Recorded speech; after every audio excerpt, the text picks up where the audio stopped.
पैसा क्यों कुछ लोगों की तरफ खींचता है और कुछ लोग सारी जिंदगी उसके पीछे भागते रहते हैं। पैसा सिर्फ एक कागज का टुकड़ा नहीं, ये एक एनर्जी है, और एनर्जी हमेशा उस तरफ जाती है जहां उसे वैल्यू नजर आती है। कामयाब लोग पैसे के पीछे नहीं भागते, वो सीखते हैं, बढ़ते हैं, वैल्यू पैदा करते हैं, और फिर पैसा खुद उनके पीछे आता है।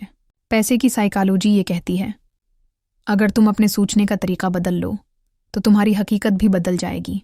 जो शख्स हर वक्त कहता है मेरे पास पैसे नहीं, वो दिमाग को गरीबी पर फोकस कर रहा होता है, और दिमाग वही पैदा करता है जिस पर फोकस होता है।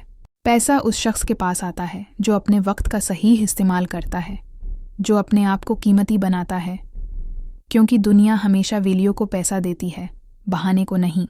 याद रखो, पैसे को मत पुकारो, अपने अंदर वो चीज़ पैदा करो जिसकी दुनिया को ज़रूरत है। पैसा खुद चल कर आएगा। अगर आप चाहते हैं कि पैसा आपकी तरफ खींचे तो उस वीडियो को लाइक करो, सब्सक्राइब करो और कमेंट में लिखो, मैं अपनी सोच बदलने जा रहा हूँ।